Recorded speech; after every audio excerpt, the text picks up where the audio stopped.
Hi എല്ലാ കൂട്ടുകാർക്കും വിദ്യാഭ്യാസത്തിലേക്ക് സ്വാഗതം കേട്ടോ. ഇന്ന് നമ്മൾ ക്രിസ്മസ് എക്സാം സ്പെഷ്യൽ റിവിഷൻ മാത്സിൻ്റെ രണ്ടാമത്തെ പാർട്ടാണ്.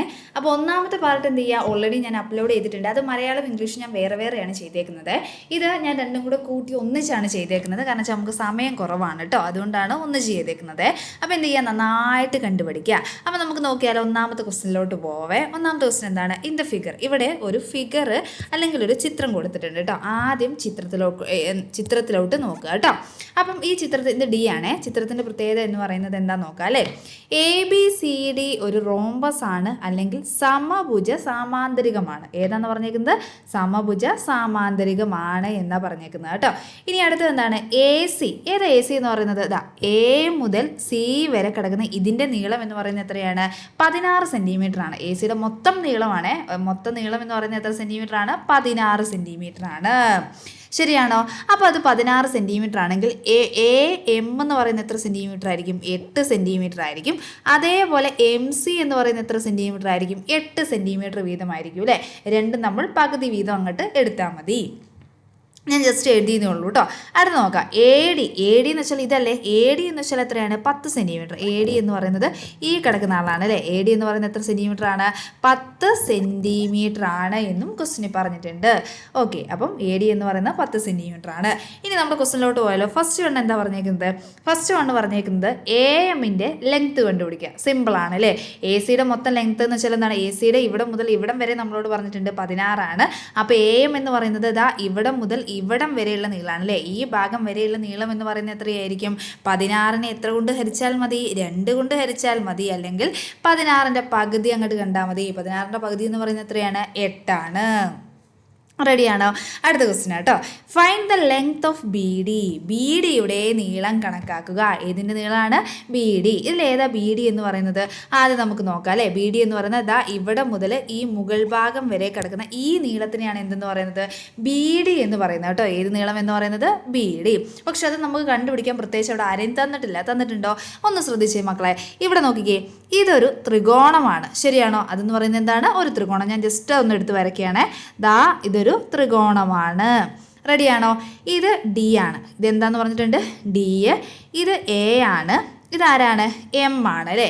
ഇനി നമ്മളോട് പറഞ്ഞിട്ടുണ്ട് AM എന്ന് പറഞ്ഞാൽ 8 സെൻറ്റിമീറ്റർ ആണ്. A എന്ന് വെച്ചാൽ എത്ര സെൻറ്റിമീറ്റർ ആണ്? 8 സെൻറ്റിമീറ്റർ ആണ്. ഇനി AD എന്ന് വെച്ചാൽ എത്ര സെൻറ്റിമീറ്റർ ആണ്? 10 സെൻറ്റിമീറ്റർ ആണ്. ഇനി നമുക്ക് അവിടെ ആരെ കണ്ടുപിടിക്കുന്നത്? DM കണ്ടുപിടിക്കണം. നിങ്ങൾക്ക് ഈ ത്രികോണം കണ്ടപ്പോൾ ഏതെങ്കിലും ഒരു ടിയറുമായിട്ട് ബന്ധപ്പെട്ട് നോക്കിയോ? ഇത് 90 ഡിഗ്രി ആയിരിക്കും. 90 ഡിഗ്രിക്ക് ഓപ്പോസിറ്റ് 10 സെൻറ്റിമീറ്റർ ആയിരിക്കും. ഏതെങ്കിലും ഒരു ടിയറം നിങ്ങളുടെ മനസ്സിൽ വന്ന് കാണൂ അല്ലേ. ഏതാണ് ആ ടിയറം അല്ലെങ്കിൽ ആ തിയറി എന്ന് പറയുന്നത്? പൈതഗോറസ് ആണ്. ഏതാണ്? പൈതഗോറസ് സിദ്ധാന്തം അല്ലെങ്കിൽ പൈതഗോറസ് തിയറി ആണ് അല്ലേ. അപ്പം നമ്മൾ എന്തായിരുന്നു? പൈതഗോറസ് തിയറം എന്തായിരുന്നു? നമ്മുടെ ഹൈപ്പോട്ന്യൂസ് അല്ലെങ്കിൽ കർണം കണ്ടുപിടിക്കാൻ എന്താ ചെയ്യുന്നത്? പാദത്തിനെ ലംബം കൊണ്ട് അല്ലേ, ലംബം കൊണ്ട് കൂട്ടിയാൽ മതി.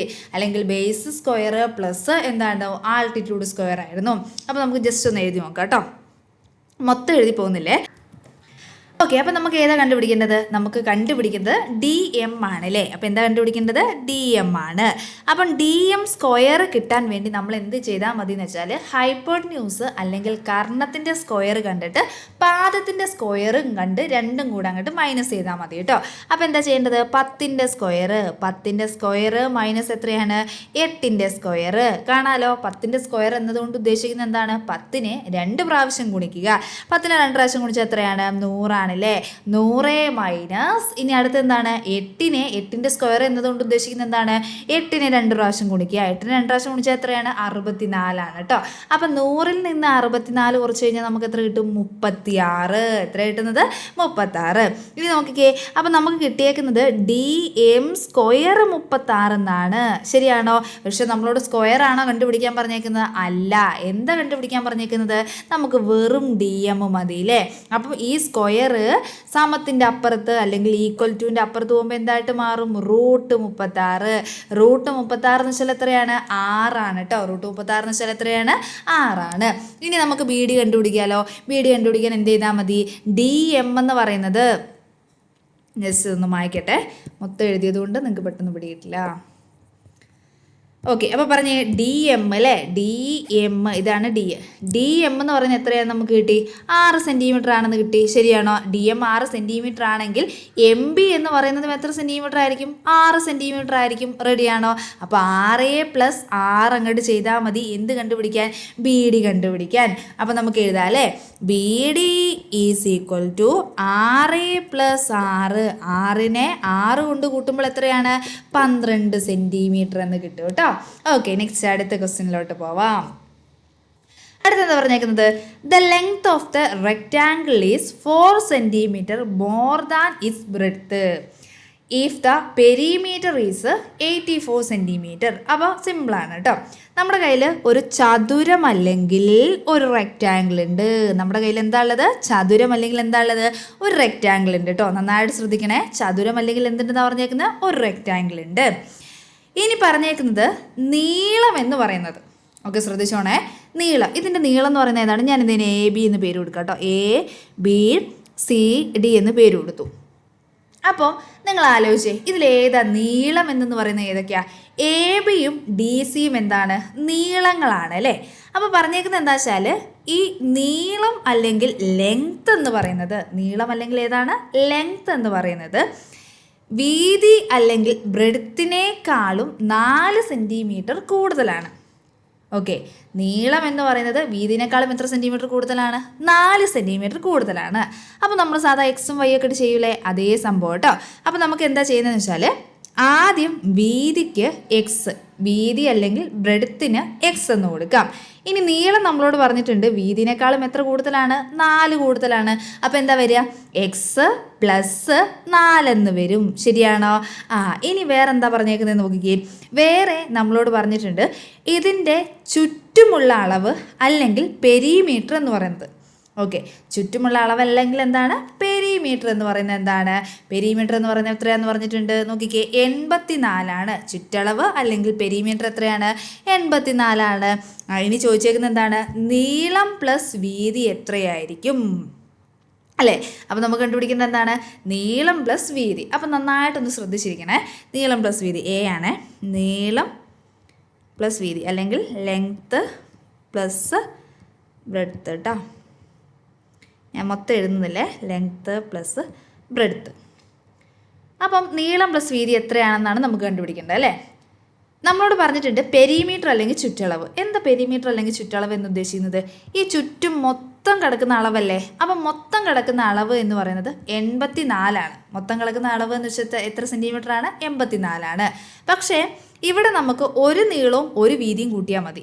ഇപ്പം ഈ നീളവും ഈ വീതിയും കൂടെ കൂട്ടിക്കഴിഞ്ഞാൽ 84ൻ്റെ തൊട്ട് പകുതി ആയിരിക്കൂലേ. ശരിയാണോ?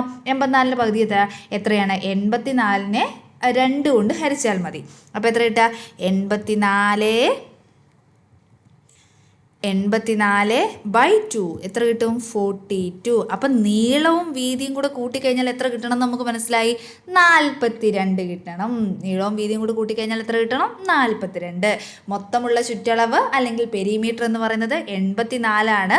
അതുകൊണ്ട് ഒരു ലെങ്ത്തും ഒരു ബ്രെഡ്ത്തും അല്ലെങ്കിൽ ഒരു നീളവും ഒരു വീതിയും കൂടെ കൂട്ടിക്കഴിഞ്ഞാൽ 42 കിട്ടണം. റെഡിയാണോ? അപ്പോൾ എന്റെ ആൻസർ അവിടെ സെറ്റായിട്ടോ. ഇനി ബി എന്താ നോക്കിക്കേ. Find the length and breadth of the rectangle. അപ്പോൾ നമ്മളോട് പറഞ്ഞേക്കുന്നത് ലെങ്ത്തും ബ്രെഡ്ത്തും കണ്ടുപിടിക്കാനാണ്. സിമ്പിളായിട്ട് കണ്ടുപിടിച്ചൂടെ. ഇവിടെ നമ്മൾ എക്സ് ഒക്കെ കൊടുത്തിട്ടുണ്ട് അല്ലേ. അപ്പോൾ സിമ്പിളായിട്ട് കണ്ടുപിടിക്കാം. നന്നായിട്ട് ശ്രദ്ധിച്ചിരുന്നു കേട്ടോ. അപ്പോൾ നമ്മൾ എടുത്തിട്ടുണ്ട്, ഇപ്പുറത്തെ പേജിലോട്ട് ചെയ്യാവേ. ബ്രെഡ്ത്ത് അല്ലെങ്കിൽ വീതി എന്ന് പറയുന്നത് എക്സ് എന്ന് എടുത്തിട്ടുണ്ട്. ഇനി ലെങ്ത്ത് അല്ലെങ്കിൽ നീളം എന്ന് പറയുന്നത് നമ്മൾ x+4 എന്ന് എടുത്തിട്ടുണ്ട്. ഇനി ഒരു നീളവും ഒരു വീതിയും കൂടെ കൂട്ടിക്കഴിഞ്ഞാൽ എത്രയാണെന്ന് പറഞ്ഞിട്ടുണ്ട്? 42 ആണല്ലേ. ഒരു ലെങ്ത്തും അതേപോലെ ഒരു ബ്രെഡ്ത്തൂടെ കൂട്ടിക്കഴിഞ്ഞാൽ 42 കിട്ടും. അപ്പം നമുക്ക് ജസ്റ്റ് അങ്ങനെ ഒന്ന് എഴുതി നോക്കാവേ. എങ്ങനെയാണ് വരിക?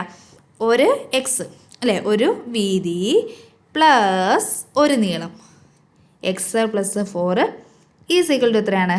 42 ആണ്. റെഡിയാണോ? ഇനി അടുത്ത് എന്താണ്? എക്സും കൂടെ നമുക്ക് അങ്ങോട്ട് കൂട്ടാം. എക്സ് കൂട്ടിക്കഴിഞ്ഞാൽ എത്രയാണ്? 2x ആണല്ലേ. 2x + 4 equal to 42. റെഡിയല്ലേ? ഇനി അടുത്തത് എന്താ നമുക്ക് കണ്ടുപിടിക്കേണ്ടത്? ഈ +4 ഈക്വൽ ടുവിൻ്റെ അപ്പുറത്ത് കൊണ്ടുപോകുമ്പോൾ എന്തായിട്ട് മാറും? മൈനസ് ആയിട്ട് മാറും അല്ലേ? അല്ലെങ്കിൽ സമത്തിൻ്റെ അപ്പുറത്ത് പോകുമ്പോൾ മൈനസ് ആയിട്ട് മാറും. അപ്പം 42ൻ്റെ അടുത്തേക്ക് ഈ +4 ഞാൻ കൊണ്ടുപോവുകയാണേ. അപ്പോൾ എന്തായിട്ട് മാറി? -4. അപ്പം 42നെ -4 ചെയ്ത് കഴിഞ്ഞാൽ എത്ര കിട്ടുന്നത്? 2x = 38 എന്ന് കിട്ടും. ആണോ? ഇനി എക്സ് കണ്ടുപിടിക്കാമല്ലോ. എക്സ് എങ്ങനെ കണ്ടുപിടിക്കുന്നത് പറഞ്ഞേ? 38നെ 2 കൊണ്ട് ഹരിച്ചാൽ മതി. 38നെ 2 കൊണ്ട് ഹരിച്ചാൽ എത്രയാണ്? 38 ഹരിക്കണം 2 എന്ന് പറയുന്നത് എത്രയാണ്? 19 ആണ്. അപ്പം നോക്കിക്കേ, നമ്മുടെ ബ്രെഡ്ത്ത് എന്ന് പറയുന്നത് എത്രയാണ്? 19 ആണ്. ഇനി ലെങ്ത്ത് അല്ലേ, വീതി എന്ന് പറയുന്നത് 19 എന്ന് കിട്ടി. എക്സ് എന്ന് പറയുന്ന വീതിയായിട്ടല്ലേ നമ്മൾ എടുത്തത്. ഇനി ലെങ്ത്ത് കണ്ടുപിടിക്കാൻ എന്ത് ചെയ്താൽ മതി? നമ്മൾ എക്സായി കിട്ടിയ 19നോട് 4 കൂട്ടിയാൽ മതി. ഇതെങ്ങനെ എനിക്ക് മനസ്സിലായ? ഇവിടെ ഓൾറെഡി ഞാൻ എഴുതിയിട്ടുണ്ട്. എക്സിനോട് 4 കൂട്ടുമ്പോൾ എനിക്ക് ലെങ്ത്ത് അല്ലെങ്കിൽ നീളം കിട്ടും. അപ്പോൾ 19നോട് 4 കൂട്ടിയാൽ എത്രയാണ് മക്കളെ? 23 ആണല്ലേ. അപ്പോൾ രണ്ടാളെയും നമുക്ക് കിട്ടിയില്ലേ? രണ്ടാളെയും സെറ്റായോ? സെറ്റായി അല്ലേ? ഇത്രയേ ഉള്ളൂ കേട്ടോ. അടുത്ത ക്വസ്റ്റ്യനിലോട്ട് പോവാം.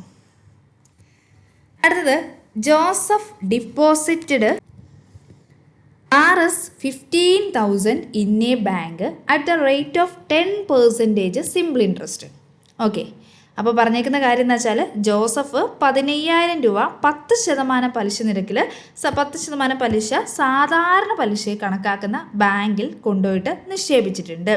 ഓക്കെ, അപ്പോൾ നമ്മുടെ ജോസഫ് എന്താ ചെയ്തത്? 15,000 രൂപ അവൻ്റെ അടുത്ത് ഉണ്ടായിരുന്നു. സിമ്പിൾ ഇൻട്രസ്റ്റ് അല്ലെങ്കിൽ സാധാ പലിശ നിരക്ക് കണക്കാക്കുന്ന ഒരു ബാങ്കിൽ കൊണ്ടുപോയിട്ട് 10% പലിശ നിരക്കിൽ കൊണ്ടുപോയി ഇട്ടിട്ടുണ്ട്. ഇനി അതേപോലെ റഫീഖ്, അടുത്ത ആരാണ്? റഫീഖ് എന്താ ചെയ്തത്? ഇതേ 15,000 രൂപ തന്നെ മറ്റൊരു ബാങ്കിൽ 10% പലിശ നിരക്കിൽ കോമ്പൗണ്ട് ഇൻട്രസ്റ്റ് ആയിട്ട് അല്ലെങ്കിൽ കൂട്ടുപലിശ കണക്കാക്കുന്ന രീതിയിലുള്ള ഒരു ബാങ്കിലും കൊണ്ടുപോയി നിക്ഷേപിച്ചു. റെഡിയാണോ? അപ്പോൾ ഇത്രയേ ഉള്ളൂ. പറഞ്ഞേക്കുന്ന കാര്യം എന്താണെന്ന് വെച്ചാൽ, ഒന്നാമത്തെ കാര്യം നമ്മുടെ ജോസഫ് 15,000 രൂപ ഉണ്ട്. അവൻ എന്താ ചെയ്തത്? സാധാ രീതിയിൽ പലിശ കണക്കാക്കുന്ന അല്ലെങ്കിൽ സിമ്പിൾ ഇൻട്രസ്റ്റിൽ പലിശ കണക്കാക്കുന്ന ഒരു ബാങ്കിൽ കൊണ്ടുപോയിട്ട് 10% പലിശ നിരക്കിൽ എന്ത് ചെയ്തിട്ടുണ്ട്? പൈസ നിക്ഷേപിച്ചിട്ടുണ്ട്. അതേപോലെ റഫീഖ് എന്താ ചെയ്തത്? 15,000 രൂപ പലിശയുള്ള ഒരു ബാങ്കിൽ കൊണ്ടുപോയിട്ട് 15,000 രൂപ പലിശയല്ല, 15,000 രൂപ അദ്ദേഹം 10% പലിശയുള്ള ഒരു ബാങ്കിൽ കൊണ്ടുപോയിട്ട് ഏത് ഇൻട്രസ്റ്റിനാണ്? കോമ്പൗണ്ട് ഇൻട്രസ്റ്റ് അല്ലെങ്കിൽ കൂട്ടുപലിശ കണക്കാക്കുന്ന രീതിയിൽ കൊണ്ടുപോയി നിക്ഷേപിച്ചിട്ടുണ്ട്. 2 വർഷം കഴിയുമ്പോൾ ജോസഫിന് ലഭിക്കുന്ന തുക എത്ര? സിമ്പിളായിട്ട് കണ്ടുപിടിക്കാമല്ലോ. കണ്ടുപിടിക്കാം. 2 വർഷത്തിന് ശേഷം റഫീഖിന് എത്ര രൂപ ലഭിക്കും? രണ്ടും സിമ്പിളല്ലേ? അപ്പം ഫസ്റ്റ് വേണം നമുക്ക് ജോസഫിൻ്റെ ചെയ്യാം അല്ലേ? അപ്പം ഈ ഒരു ക്വസ്റ്റ്യൻ വരുമ്പം നമ്മുടെ ഇവിടെ കുട്ടികൾ പറയുന്നതൊക്കെ എന്താണെന്ന് വെച്ചാൽ, ക്വസ്റ്റ്യൻ വരുമ്പോൾ മനസ്സിലാവില്ല എന്ന്. അപ്പോൾ ക്വസ്റ്റ്യൻ വരുമ്പോൾ മനസ്സിലാവും നമ്മൾ എന്ത് ചെയ്യണം? ഒരുപാട് ഇവിടെ ക്ലാസ്സിൽ നല്ല സ്പീഡ് ചെയ്യുന്ന മക്കളുണ്ട് കേട്ടോ. അപ്പോൾ ഇവർ ലാസ്റ്റ് നമ്മളോട് എക്സാം കഴിയുമ്പോൾ നമ്മൾ വിചാരിച്ചിത്ര മാർക്ക് കാണില്ല. അപ്പോൾ ചോദിക്കുമ്പോൾ പറയും, മിസ്സേ ഞങ്ങൾക്ക് ക്വസ്റ്റ്യൻ കണ്ട് മനസ്സിലായില്ല എന്നാണ് പറയുക. അപ്പോൾ നിങ്ങൾ ക്വസ്റ്റ്യൻ കണ്ട് മനസ്സിലാക്കുക ആദ്യം നന്നായിട്ട് വായിക്കുക കേട്ടോ. ഏത് ഇൻട്രസ്റ്റ്, ഈ ഇൻട്രസ്റ്റൊക്കെ നിങ്ങൾ പ്രത്യേകം നിങ്ങൾക്ക് നന്നായിട്ട് ചെയ്യാൻ അറിയായിരിക്കും. പക്ഷെ നിങ്ങൾ എന്ത് ചെയ്യും? ഇതൊക്കെ തെറ്റിച്ച് വെച്ചിട്ട് പോരും കേട്ടോ. അത് ഉണ്ടാവരുത്. സിമ്പിളാണോ കോമ്പൗണ്ടാണോ എന്നൊക്കെ നന്നായിട്ട് ശ്രദ്ധിക്കുക കേട്ടോ. ഓക്കെ, അപ്പോൾ നമുക്ക് ചെയ്യാം കേട്ടോ. ആദ്യം സിമ്പിൾ ഇൻട്രസ്റ്റ് കണക്കാക്കുന്നത് അല്ലെങ്കിൽ സാധാ പലിശ കണക്കാക്കുന്ന ഇക്വേഷൻ എന്താണ്? I PRN ആണ്. ശരിയാണോ? I എന്താണ്? PRN ആണ്. റെഡിയല്ലേ? അപ്പം P എന്ന് പറയുന്നത് എത്രയാണ്? P എന്നതുകൊണ്ട് ഉദ്ദേശിക്കുന്നത് എത്ര രൂപയാണ് നിക്ഷേപിച്ചത്. അപ്പോൾ എത്ര രൂപയാണ് നിക്ഷേപിച്ചിരിക്കുന്നത്? 15,000 രൂപയാണ്. ഇനി R എന്ന് വെച്ചാൽ എത്രയാണ്? എത്ര ശതമാനം റേറ്റിലാണ് നിക്ഷേപിച്ചേക്കുന്നത്. ഇനി N എന്ന് വെച്ചാൽ എത്രയാണ്? എത്ര വർഷമാണ്, ഇയറാണ് അവിടെ പറഞ്ഞേക്കുന്നത് കേട്ടോ. അപ്പോൾ നമുക്ക് എഴുതാം. എങ്ങനെ വരും? 15,000 × 10% എന്നുള്ളത് നമുക്ക് എങ്ങനെ എഴുതാം? 10/100 ഇൻറ്റു എത്രയാണ്? 2 ആണ്. അപ്പോൾ ഇവിടെ വെട്ടാനുള്ളവരൊക്കെ നമുക്ക് വെട്ടാം അല്ലേ? ഈ 0 ആയിക്കോട്ടെ. ഓക്കെ, ഈ 0 വെട്ടി. ഇനി ഇവിടെ ബാക്കി ആരൊക്കെ ഉള്ളത്? ഒരു 150 ഉണ്ട് കേട്ടോ. ഒരു 150 ഉണ്ട്. 150ൻ്റെ 0 നമ്മൾ അത് കഴിഞ്ഞിട്ടുള്ള 0 വെട്ടി. പിന്നെ ഒരു ഇൻറ്റു ഉണ്ട് അല്ലേ? പിന്നെ ഇവിടെ ആരാ ഉള്ളത്? ഒരു 10 ഉണ്ട്. ഇൻറ്റു ഇവിടെ ആരാ ഉള്ളത്? 2 ഉണ്ട്. താഴെ ഒരു 1 ഉണ്ട്. എടുക്കേണ്ട ആവശ്യമുണ്ടോ? ഇല്ല. ഏത് ഈ മുകളിൽ കിടക്കുന്ന സംഖ്യകളെ 1 കൊണ്ട് ഹരിച്ചാൽ സെയിം സംഖ്യ ആയിരിക്കും അല്ലേ? അപ്പം 150 × 10 എത്രയാണ്? 1500. 1500 2 കൊണ്ട് ഗുണിച്ചാൽ എത്രയാണ്? 3000 നിങ്ങൾ ഗുണിച്ചോളൂ അല്ലേ, ഞാൻ പ്രത്യേകിച്ച് എടുത്ത് പറയണ്ടല്ലോ, 3000 കേട്ടോ. ഇനി ചോദിച്ചേക്കുന്നത് ലഭിക്കുന്ന തുക അല്ലെങ്കിൽ how much amount would Joseph get back, എത്ര രൂപ അവന് 2 വർഷം കഴിയുമ്പോൾ കിട്ടുമെന്നാണ് ചോദിച്ചേക്കുന്നത്. ഇൻട്രസ്റ്റ് ആണോ ചോദിച്ചേക്കുന്നത്? അല്ല. ഇൻട്രസ്റ്റ് മാത്രമാണോ ചോദിച്ചേക്കുന്നത്? അല്ല. എന്തും കൂടെ ചോദിച്ചിട്ടുണ്ട്, 2 വർഷം കഴിയുമ്പോൾ ഇവൻ്റെ കയ്യിൽ എത്ര രൂപ കിട്ടും. അപ്പോൾ നമ്മളെങ്ങനെ കണ്ടുപിടിക്കേണ്ടത്? 15000 രൂപയല്ലേ നിക്ഷേപിച്ചത്, അതിന് 2 വർഷത്തെ ഇൻട്രസ്റ്റ് ആയിട്ട് ബാങ്ക് എത്ര രൂപ കൊടുക്കുന്നുണ്ട്? എത്ര കൊടുക്കുന്നത്? 3000 രൂപ കൊടുക്കുന്നുണ്ട് അല്ലേ. അപ്പോൾ രണ്ടും കൂടെ കൂട്ടുമ്പോൾ എത്ര കിട്ടും? 18000 രൂപ എന്ത് ചെയ്യും? ഇവന് നമ്മുടെ ജോസഫിന് കയ്യിൽ ക്യാഷ് ആയിട്ട് ഇങ്ങോട്ട് കിട്ടും. റെഡിയാണോ? അടുത്ത നമുക്ക് ആരുടെ ചെയ്യാം? റഫീഖിൻ്റെ ചെയ്യാം കേട്ടോ. അത് നമുക്ക് എന്ത് മാറ്റുണ്ട്?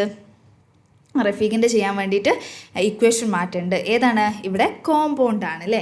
കോമ്പൗണ്ട് അല്ലെങ്കിൽ കൂട്ടുപലിശയാണ്. അപ്പോൾ കൂട്ടുപലിശ കണക്കാക്കുന്ന ഇക്വേഷൻ പറഞ്ഞ് എങ്ങനെയായിരുന്നു? പി പിന്നെന്തായിരുന്നു? 1 + r/, എത്രയാണ്? 100 അല്ലേ. r/100 റൈസ് ടു എത്രയാണ്? n ആണ്. റെഡിയാണോ? എന്ന് നമുക്ക് ചെയ്ത് നോക്കാം അല്ലേ. ആദ്യം നമുക്ക് പി എന്ന് വെച്ചാൽ എന്താണ്? Principal amount. പ്രിൻസിപ്പൽ എമൗണ്ട് എത്രയാണ്?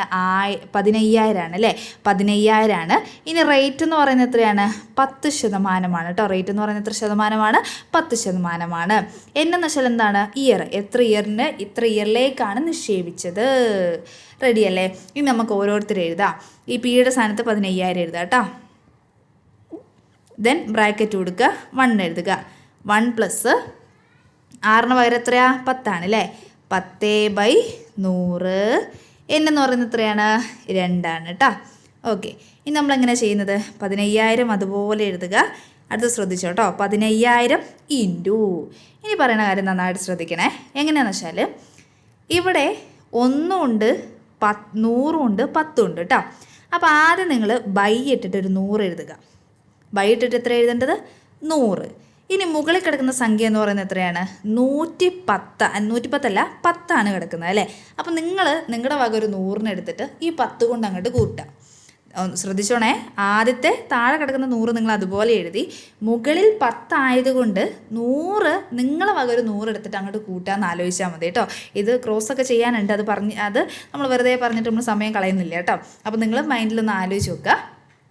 ഒരു 100ഉം ഒരു മുകളിൽ കിടക്കുന്ന ഈ സംഖ്യയോട് അങ്ങോട്ട് കൂട്ടിയാൽ മതി. അപ്പോൾ എത്ര കിട്ടുന്നത്? 110. ഇനി മുകളിൽ ഇവിടെ 8 ആണെങ്കിൽ ഈ 110 പകരം അവിടെ എത്ര വരും?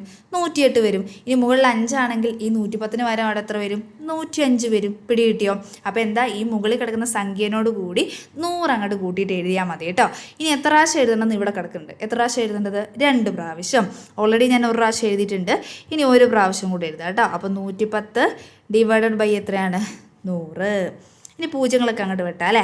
ഈ 0 15000 ഒരു 0 വെട്ടി. ഈ 0 15000 മറ്റൊരു 0 കൂടെ വെട്ടി. ഈ 0 15000 ഒരു 0 കൂടെ ഞാൻ വെട്ടി. ഇനി ബാക്കിയുള്ളത് ആരൊക്കെയാണ്? ഒരു 15 ഉണ്ട്. 15 ഇൻറ്റു ഒരു 110 ഉണ്ട്. പിന്നെ ആരാളുള്ളത്? വീണ്ടും ഒരു 110 ഉണ്ട്. ബൈ എത്ര ഉള്ളത്? ഒരു 10 ഉണ്ട്. റെഡിയാണോ? ഇനി ഇവരെ ഗുണിക്കലാണ് ഏറ്റവും വലിയ പരിപാടി. അപ്പോൾ നമുക്ക് ഈ 0 അവിടെ നിർത്തിയിട്ട് ഗുണിക്കാം കേട്ടോ. 0 അവിടെ നിന്നോട്ടെ, അവരെ മൈൻഡാക്കണ്ട. ഇനി 11നെ 11 കൊണ്ട് ഗുണിക്കുമ്പോൾ എത്രയാണ്? 11നെ 11 കൊണ്ട് ഗുണിക്കുമ്പോൾ 121. 11ൻ്റെ സ്ക്വയർ എന്ന് പറയുന്നത് എത്രയാണ്? 121. ഇനി 121നെ നമുക്ക് എന്ത് ചെയ്യാം? 15 കൊണ്ട് ഗുണിക്കുക കേട്ടോ. എത്ര കൊണ്ടാണ്? 15. 5 × 1 എന്ന് പറയുന്നത് എത്രയാണ്? 5 ആണ്. 5 × 2 എന്ന് പറയുന്നത് 10 ആണ് അല്ലേ. 10ൻ്റെ 0 എഴുതി, സിസ്റ്റം 1 ഇപ്പുറത്ത് എഴുതി, അല്ലെങ്കിൽ റിമൈൻഡർ ഇപ്പുറത്ത് എഴുതി. 5 × 1 5 ആണ്. 5 + 1 എന്ന് പറയുന്നത് എത്രയാണ്? 6 ആണ് കേട്ടോ. ഇനി 1 × 1 1 ആണ്. 1 × 2 2 ആണ്. 1 × 1 എത്രയാണ്? 1 ആണ് കേട്ടോ. 5 അതുപോലെ ഇറക്കി എഴുതി, 1 എഴുതി. 5 6ഉം 2ഉം 8 ആണ്. 1 എഴുതി. റെഡിയല്ലേ? സെറ്റാണോ? അപ്പോൾ എത്രയാണ് നമുക്ക് കിട്ടുന്നത്? ഞാൻ ഗുണിച്ചത് 1815 അല്ലേ. അപ്പോൾ ആ ഗുണിച്ചതൊന്ന് വായിക്കുകയാണെ അങ്ങോട്ട് എഴുതാൻ വേണ്ടിയിട്ട്.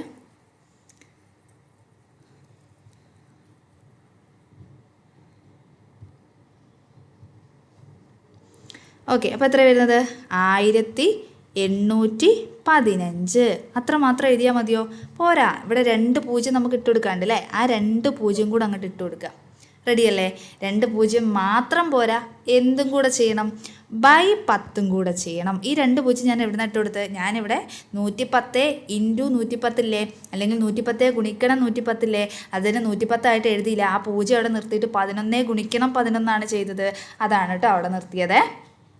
ഓക്കെ, 10 കൊണ്ട് നമുക്ക് ഹരിച്ച് നോക്കേണ്ട ആവശ്യമുണ്ടോ? ഇല്ല. എങ്ങനെ ചെയ്താൽ മതി, ലാസ്റ്റ് നിന്ന് ഒരാളെ മാറ്റിയിട്ട് അങ്ങോട്ട് കുത്തിട്ടെടുത്താൽ മതി അല്ലേ? അപ്പോൾ എത്രയാണ്? 18 1 5 0.0. അപ്പോൾ എത്ര കിട്ടുക? 18,150 രൂപയാണ് ആർക്ക് കിട്ടുക? റഫീഖിന് കിട്ടുക കേട്ടോ. അത് ഏത് രീതിയിലാണ് ചെയ്തേക്കുന്നത്? കൂട്ടുപലിശ രീതിയിലാണ് ചെയ്തേക്കുന്നത്. റെഡിയാണോ? 2 ഇൻട്രസ്റ്റും കണക്കാക്കാനുള്ള രീതിയും എങ്ങനെ കണക്കാക്കുന്നുള്ളതും നന്നായിട്ട് പഠിച്ചു വെക്കണം കേട്ടോ. നെക്സ്റ്റ് അടുത്ത ക്വസ്റ്റ്യനിലോട്ട് പോവാം. ഓക്കെ, അതിലെ ബി ക്വസ്റ്റ്യനിലോട്ടാണ് നെക്സ്റ്റ് നമ്മൾ പോകുന്നത് കേട്ടോ. ഇതിലോട്ടാണ് ബിയിലോട്ട്. അപ്പം ബി എന്ന് പറയുന്ന ക്വസ്റ്റ്യൻ എന്താ നോക്കിക്കേ, x plus y square all square ആണ് അല്ലേ? അപ്പം ഇതിനെ ആദ്യം ഞാൻ ഇതിൻ്റെ ഇക്വേഷൻ രൂപത്തിലേക്ക് എഴുതാൻ പോവാണേ. X plus y all square ആണ് കേട്ടോ. അത് നമുക്ക് എങ്ങനെ എഴുതാന്ന് വെച്ചാൽ x square plus y square plus 2xy ആണ് കേട്ടോ. 2 എന്താണ്? xy ആണ്. അപ്പോൾ ഇത്രയേ ഉള്ളൂ. എക്സ് പ്ലസ് വൈ സ്ക്വയറിനെ നമ്മൾ എക്സ്പാൻഡ് ചെയ്ത് എഴുതി കഴിയുമ്പോൾ എന്ത് വരും? X square plus y square plus 2xy എന്ന് വരും. ഇനി നെക്സ്റ്റ് അടുത്ത് നോക്കിക്കേ, അടുത്തെന്താണ്? X minus y all square ആണ് അല്ലേ?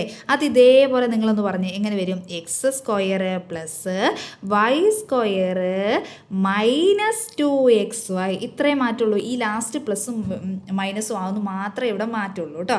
ഇനി നമ്മളോട് പറഞ്ഞേക്കുന്നത് എന്താണ്? ഇവരെ തമ്മിൽ കുറയ്ക്കാനാണ് പറഞ്ഞേക്കുന്നത്, അല്ലെങ്കിൽ മൈനസ് ചെയ്യാനാണ്. അപ്പോൾ ഇവരെ തമ്മിൽ നമുക്ക് ഇങ്ങോട്ട് മൈനസ് ചെയ്ത് എഴുതാം. എങ്ങനെ എഴുതുന്നത്? എക്സ് സ്ക്വയറിൽ നിന്ന് എക്സ് സ്ക്വയർ മൈനസ് ചെയ്യുമ്പോൾ എന്തായിട്ട് മാറും? 0 ആയിട്ട് മാറും. ശരിയാണോ? ഇനി അടുത്ത നോക്കിക്കേ, വൈ സ്ക്വയറിൽ നിന്ന് വൈ സ്ക്വയർ മൈനസ് ചെയ്യുമ്പോൾ എന്തായിട്ട് മാറും? വീണ്ടും 0 ആയിട്ട് മാറും. ഇനി അടുത്ത് നോക്കിക്കേ, 2xyയിൽ നിന്ന് ഓക്കെ 2xyയിൽ നിന്ന് മൈനസ് 2xy മൈനസ് ചെയ്യുമ്പോൾ എന്താണ്? മൈനസും പ്ലസും വന്നാൽ എന്തായിട്ട് മാറും? പ്ലസ് ആയിട്ട് മാറും അല്ലേ? അപ്പോൾ 2 + 2 എന്ന് പറയുന്നത് എത്രയാണ്? 4 ആണ്. 4 എന്താണ്? xy എന്ന് വരും കേട്ടോ. അപ്പോൾ ആൻസർ എത്രയായിരിക്കും? 4xy ആയിരിക്കും. ഓക്കെ, അപ്പോൾ നെക്സ്റ്റ് ക്വസ്റ്റിനിലോട്ട് പോകാം കേട്ടോ. അപ്പോൾ ഞാൻ മുകൾ ഭാഗമൊക്കെ ഒന്ന് മായ്ക്കുകയാണേ. നെക്സ്റ്റ് അടുത്ത ക്വസ്റ്റിനിലോട്ട് പോകാം കേട്ടോ. അടുത്ത ക്വസ്റ്റിന് എന്താണ്? 10 + 0.6 all square minus 10 - 0.6 all square ആണ് അല്ലേ? അപ്പോൾ നോക്കിക്കേ, നമ്മൾ x plus y all square minus x minus y all square ചെയ്തില്ലേ? അതേ ഫോമിലുള്ള സാധനമല്ലേ? അപ്പോൾ നമ്മൾ അതേ ഫോമിലുള്ള സാധനമാണെങ്കിൽ നമുക്ക് സിമ്പിളായിട്ട് എങ്ങനെയാണ് ചെയ്യുന്നതെന്ന് വെച്ചാൽ, ഇവിടെ ലാസ്റ്റ് നമ്മൾ എന്താ ആൻസറിലേക്ക് എത്തിയേക്കുന്നത്? 4xy എന്നാണ് എത്തിയേക്കുന്നത് അല്ലേ? എന്താ എത്തിയേക്കുന്നത്? 4xy എന്നാണ് ആൻസറിൽ എത്തിയേക്കുന്നത്. അപ്പോൾ അതേ ഫോമിലുള്ള സാധനമാണെങ്കിൽ നമ്മൾ ഇത്രയും ചെയ്താൽ മതി. ആദ്യം നമ്മൾ എക്സും വൈയും നമുക്ക് എടുത്തെഴുതാം. ഓക്കെ, എന്തൊക്കെ എടുത്തെഴുതാം? എക്സും വൈയും. എക്സ് എന്ന് പറയുന്നത് എത്രയാണ്? 10 ആണ് അല്ലേ? എക്സ് എന്ന് പറയുന്നത് എത്രയാണ്? 10 ആണ്. ഇനി വൈ എന്ന് വെച്ചാൽ എത്രയാണ്? എക്സ് എന്ന് പറയുന്നത് 10, വൈ എന്ന് വെച്ചാൽ എത്രയാണ്? രണ്ടാമത് നടക്കുന്ന സംഖ്യ എത്രയാണ്? 0.6 ആണ്. ശരിയാണോ? 0. എത്രയാണ്? 6 ആണ്. 4നെ 10 കൊണ്ടും അതേപോലെ 0.6 കൊണ്ടും അങ്ങോട്ട് ഗുണിച്ച് കഴിഞ്ഞാൽ ഈ 10 + 0.6 all square minus 10 - 0.6 all square കിട്ടുന്നതായിരിക്കും. അപ്പോൾ നമുക്ക് നോക്കാം. 4 × 10 × 0.6. അപ്പോൾ 10നെ 4 കൊണ്ട് ഗുണിച്ചാൽ എത്രയാണ്? 40 ആണ് അല്ലേ? അപ്പോൾ 40നെ നമ്മൾ എത്ര കൊണ്ട് ഗുണിക്കണം? 40നെ 6 കൊണ്ട് ഗുണിച്ചിട്ട് പോയിന്റ് സ്ഥാനം മാറ്റി കുത്തിട്ടാൽ മതി അല്ലേ? 6 × 0 എന്ന് പറയുന്നത് എത്രയാണ്? 0 ആണ്. 6 × 4 എത്രയാണ്? 24 ആണ്. അപ്പോൾ ഗുണിക്കുമ്പോൾ നമുക്ക് എത്ര കിട്ടും? 240 എന്ന് കിട്ടും. പക്ഷേ 240നെ നമുക്ക് ഒരു കാര്യം ഇവിടെ ചെയ്യാണ്ട്, നമ്മൾ പോയിന്റ് സംഖ്യ വെച്ചല്ലേ ഗുണിച്ചത്. ഈ പോയിന്റ് കഴിഞ്ഞിട്ട് എത്ര പേരുണ്ടെന്ന് നോക്കുക. പോയിന്റ് കഴിഞ്ഞിട്ട് എത്ര ആളുള്ളത്? ഒറ്റ ആളേ ഉള്ളൂ അല്ലേ? അപ്പോൾ അവസാനത്തിൽ നിന്ന് ഒരു സ്ഥാനം മാറ്റിയിട്ട് നമ്മൾ എന്തിട്ടാൽ മതി? കുത്തിട്ടാൽ മതി. അപ്പോൾ നമുക്ക് ആൻസർ എത്ര കിട്ടുന്നത്? 24.0 എന്ന് കിട്ടും കേട്ടോ. അതേപോലെ ഈ ഫസ്റ്റ് കൊണ്ടും അങ്ങനെ ചെയ്യാം കേട്ടോ. എങ്ങനെയാണ്? എക്സ് എന്ന് പറയുന്നത് എത്രയാണ്? 10 ആണല്ലേ? അപ്പോൾ 4 × 10 × എന്ത് ചെയ്താൽ മതി? വൈ എന്ന് പറയുന്നത് 2 ആണ്. അതേപോലെ ഇതും ചെയ്യാം. 10 × 4 എത്രയാണ്? 40. 40 × 2 എന്ന് പറയുന്നത് എത്രയാണ്? 80 ആണ്. അതും അതുപോലെ ചെയ്യാം കേട്ടോ. ഓക്കെ, നെക്സ്റ്റ് അടുത്ത ക്വസ്റ്റിനിലോട്ട് പോകാം അല്ലേ. അടുത്ത എന്താണ്? In the figure PQRS is A parallelogram. ഇതെന്താണ്? ഒരു പാരലോഗ്രാം ആണ്, അല്ലെങ്കിൽ ഒരു സാമാന്തരികം ആണ് കേട്ടോ. ഇനി അടുത്ത് എന്താ പറഞ്ഞേക്കുന്നത്? The diagonals intersect at the point O. വികരണങ്ങൾ ഓയിൽ മുറിച്ചു കിടക്കുന്നു. ഇതുണ്ടോ? O എന്ന് പറയുന്ന പോയിന്റിലൂടെ എന്ത് ചെയ്യുന്നുണ്ട്? ഡയഗണൽസ് അല്ലെങ്കിൽ വികരണങ്ങൾ മുറിച്ചു കിടക്കുന്നുണ്ട്. Also angle POS. Angle POS എന്ന് പറയുന്നത് എത്ര ഡിഗ്രിയാന്ന് പറഞ്ഞിട്ടുണ്ട്? 60 ആണെന്ന് പറഞ്ഞിട്ടുണ്ട് കേട്ടോ. വേറെന്താ പറഞ്ഞേക്കുന്നേ? അത് 60 പറഞ്ഞിട്ടുണ്ട്. വേറെന്താ പറഞ്ഞേക്കുന്നത് നോക്കിക്കേ. വേറെന്താണ്? PR എന്ന് പറയുന്നത് 8 സെൻറ്റിമീറ്റർ ആണ്. PR ഈ ഒരു ഡയഗണൽ എന്ന് പറയുന്നത്, അല്ലെങ്കിൽ ഈ ഒരു വികരണം എന്ന് പറയുന്നത് എത്ര സെൻറ്റിമീറ്റർ ആണ്? 8 സെൻറ്റിമീറ്റർ ആണെന്ന് പറഞ്ഞിട്ടുണ്ട്.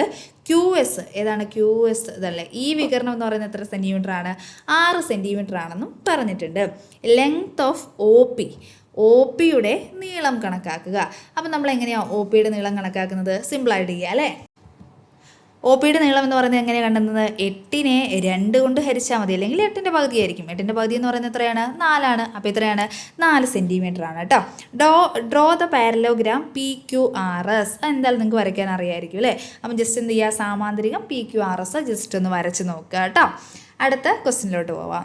നെക്സ്റ്റ് അടുത്ത ക്വസ്റ്റ്യൻ എന്താണ്? The price of a pen and book are in the ratio 3:5. അപ്പോൾ റേഷ്യോ എന്ന് പറയുന്നത് എത്രയാണ്? 3:5 ആണ് കേട്ടോ. ഏതിൻ്റെയൊക്കെ? പെന്നിൻ്റെയും ബുക്കിൻ്റെയും ആണ്. ദ പ്രൈസ് ഓഫ് ബുക്ക് എന്ന് പറയുന്നത് എത്രയാണ്? ബുക്കിൻ്റെ പ്രൈസ് എന്ന് പറയുന്നത് 12 rupees more than the price of പേനയുടെ വിലയേക്കാളും 12 രൂപ കൂടുതലാണെന്നാണ് പറഞ്ഞേക്കുന്നത്. If the price of pen take 3x, then write the price of book, then find the price of pen and that of the book. അപ്പോൾ നമ്മളോട് പറഞ്ഞേക്കുന്ന കാര്യം എന്ന് വെച്ചാൽ, ഒരു പേനയുടെയും പുസ്തകത്തിൻ്റെയും വിലകൾ തമ്മിലുള്ള റേഷ്യോ അല്ലെങ്കിൽ അംശബന്ധം എന്ന് പറയുന്നത് 3:5 ആണ്. ഓക്കെ, പിന്നെന്താണ്? പുസ്തകത്തിന് പേനയേക്കാൾ 12 രൂപ കൂടുതലാണ്. മുകളിൽ ഞാൻ പറഞ്ഞല്ലോ. അടുത്ത ക്വസ്റ്റ്യൻ, പേനയുടെ വില 3x എന്നെടുത്താൽ പുസ്തകത്തിൻ്റെ വില എങ്ങനെ എഴുതാം? അപ്പം പേനയുടെ വില നമ്മൾ എന്തെടുത്തു? 3x. ഇവിടെ ആദ്യം പറഞ്ഞിട്ടുണ്ട് പേനയുടെ അംശബന്ധം എന്ന് പറയുന്നത് എത്രയാണ്? 3 ആണെന്ന് പറഞ്ഞിട്ടില്ലേ? ശരിയല്ലേ? അപ്പം നമ്മുടെ ബുക്കിൻ്റെ അംശബന്ധം എന്ന് പറയുന്നത് എത്രയാണ്? 5 ആണ്. അപ്പോൾ പേനയുടെ വില നമ്മൾ 3x എന്നെടുത്താൽ ബുക്കിൻ്റെ വില നമുക്ക് എന്തെന്നെടുക്കാം? 5x എന്നെടുക്കാം. പുസ്തകത്തിൻ്റെ വില നമുക്ക് എന്തെന്നെടുക്കാം? 5x എന്നെടുക്കാം അല്ലേ. ഇനി അടുത്ത ക്വസ്റ്റ്യൻ എന്താ ചോദിച്ചേക്കുന്നത്? പേനയുടെയും പുസ്തകത്തിൻ്റെയും വില കണ്ടുപിടിക്കാമോ? പേനയുടെയും പുസ്തകത്തിൻ്റെയും വില കണ്ടുപിടിക്കാമല്ലോ. നമ്മളോടൊരു കാര്യം ഇവിടെ പറഞ്ഞിട്ടുണ്ട്. പേനയുടെ വിലയിൽ നിന്ന് നമ്മുടെ പുസ്തകത്തിൻ്റെ വില എന്ന് പറയുന്നത് പേനയുടെ വിലയേക്കാളും എത്ര കൂടുതലാണെന്ന് പറഞ്ഞിട്ടുണ്ട്? 12 കൂടുതലാണെന്ന് പറഞ്ഞിട്ടില്ലേ? അപ്പം നമുക്ക് എങ്ങനെ എഴുതാം? ഇങ്ങനെ എഴുതാം അല്ലേ. 5x minus 3x. ശരിയാണോ? നമ്മുടെ പേനയുടെ വിലയും അതേപോലെ തന്നെ ബുക്കിൻ്റെ വിലയും തമ്മിലുള്ള ഡിഫറൻസ് അല്ലെങ്കിൽ വ്യത്യാസം എന്ന് പറയുന്നത് 12 അല്ലേ. അപ്പം നമുക്ക് നോക്കാം അല്ലേ. 5xൽ നിന്ന് 3x കുറച്ചാൽ എത്രയാണ്? 2x ആണ്. 5xൽ നിന്ന് 3x കുറച്ചാൽ എത്രയാണ്? 2x ആണ് അല്ലേ, അല്ലെങ്കിൽ 2x ആണ്. 2x = 12 എന്ന് കിട്ടും. ഇനി x എങ്ങനെയാണ് കണ്ടുപിടിക്കുന്നത്? 12/2 എത്രയാണ്? 2 അല്ലേ. 12/2 എന്ന് പറയുന്നത് എത്രയാണ്? 6 ആണ്. അപ്പോൾ നമുക്ക് പേനയുടെ വില കണ്ടുപിടിക്കാൻ എന്ത് ചെയ്താൽ മതി? പേനയുടെ വില എന്ന് പറയുന്നത് 3x ആണ് നമ്മൾ എടുത്തേക്കുന്നത് അല്ലേ. അപ്പോൾ പെന്ന് 3x എന്നാണ് എടുത്തേക്കുന്നത്. അപ്പോൾ എക്സിൻ്റെ വാല്യൂ 6 എന്ന് കിട്ടിയിട്ടുണ്ട്. 3 × 6 എന്ന് പറയുന്നത് എത്രയാണ്? 18 ആണ് കേട്ടോ. ഇനി അടുത്തത് ബുക്കിൻ്റെ വില കണ്ടുപിടിക്കാൻ എത്രയാണ്? ബുക്ക് എന്ന് പറയുന്നത് നമ്മൾ 5x എന്നാണ് എടുത്തേക്കുന്നത്. അപ്പം 5 × 6 ചെയ്താൽ മതി. 5 × 6 എന്ന് പറയുന്നത് എത്രയാണ്? 30 ആണ്. ഇവർ തമ്മിലുള്ള വ്യത്യാസം എന്ന് പറയുന്നത് 12 അല്ലേ? ആണോ? ശരിയാണോ? ശരിയാണ് അല്ലേ. അപ്പം നന്നായിട്ട് നോക്കി ചെയ്യാം. ആദ്യം ചോദിച്ചേക്കുന്നത് പേനയുടെയും അതേപോലെ തന്നെ ബുക്കിൻ്റെയും റേഷ്യോ 3:5 ആണ്. ഓക്കെ, ഇനി പേനയുടെ വിലയേക്കാളും 12 കൂടുതലാണ് ആരുടെ വില എന്ന് പറയുന്നത്? നമ്മുടെ ബുക്കിൻ്റെ വില എന്ന് പറയുന്നത്. ഫസ്റ്റ് ചോദിച്ചിട്ടുണ്ട്. ഫസ്റ്റ് ക്വസ്റ്റ്യൻ എന്ന് പറയുന്നത് പെന്നിൻ്റെ പ്രൈസ് നമ്മൾ 3x എന്ന് എടുത്തു.